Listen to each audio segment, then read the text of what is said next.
الرئيس ابو ستة ده حدوته لوحده. اقدم عامل بقاله تقريبا في المصنع 40 سنه. يعني مش بس شاف التطوير، ده كمان عاشه بنفسه. الرئيس جمال ابو ستة. ايوه، ازي حضرتك؟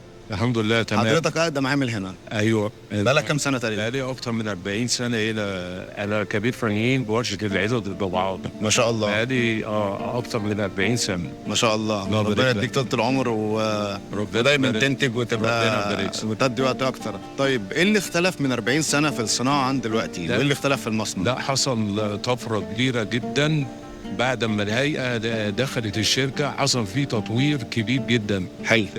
زمان كنا اما بنيجي نعمل الضبعات كنا بناخد وقت في الضبعات. دلوقتي البلازما والسي ان سي والمكن اللي جاء ادانا دفعه ان بتاخد وقت اقل، يعني وقت وبننجز اكتر. خلاك توفر في الوقت، فبقيت بتنجز اكتر وتطلع انتاج اكتر. ايوه، حصل جدا كتير. واكيد كمان الدقه بتبقى احسن. يعني المكن لما بيبقى حديث بيخليك يقطع. يعني المكن الجديد عمل لنا دقه عاليه جدا. حلو. احسن من زمان بكتير. حلو. حصل طفره كبيره جدا في الهيئه يعني.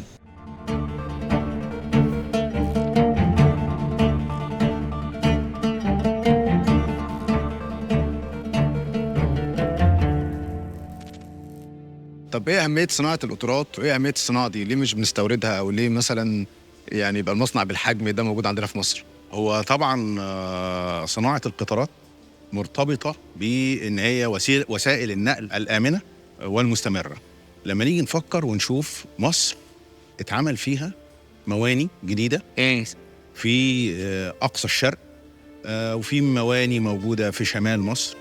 فأنت علشان تربط شرق مصر بشمال وجنوب وغرب مصر لابد يكون في خطوط تربط المواني ببعض. لازم احنا اللي نعمل الصناعه. احنا اللي نعمل هذه الصناعه. النقل البضاعه يتمثل في ايه؟ يعني نقل بضاعه. نقل بضاعه انت بتنقل مواد بتروليه، بتنقل مواد خامات مستلزمات للصناعه. في عربيات بتنقل الغلال، وفي عربيات بتنقل الفحم، وفي عربيات بتنقل الوقود. كل ده من خلال عربات القطارات. برضو في عربيات الركاب. يا طبعا. في عاصمة إدارية جديدة اتعملت لمصر.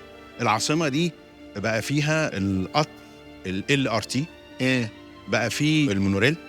كل دي شبكة نقل مستحدثة. مفروض هتربط مصر شمالها بجنوبها، شرقها بغربها.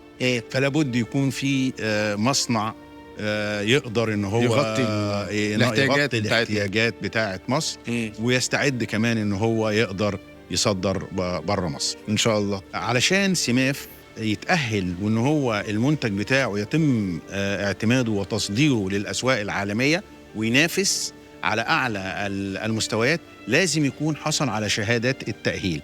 طبعا في الايزو وفي كل الشهادات اللي هي خاصة بالمنتجات الصناعية في العموم، ولكن السكة الحديد ليها شهادة معتمدة تخصها، هي شهادة الايلس.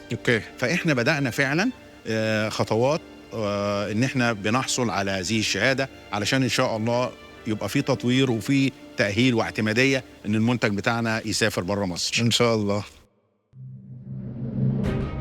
بفضل ربنا والمجهودات الكبيرة والتخطيط الصح للمستقبل، سماف قدروا يوطنوا صناعة عربيات القطر والمترو في مصر. يعني سماف ساهموا في تقليل الاستيراد وقللوا عدد الكونتينرات اللي جاية من بره، واستيراد أقل يعني توفير في عملة صعبة البلد محتاجاها. شفت هناك عربيات القطر والمترو بتاعتنا وهي بتتصنع بإيدين المصريين، وعلى العربيات دي مكتوب أحلى جملة: صنع في مصر.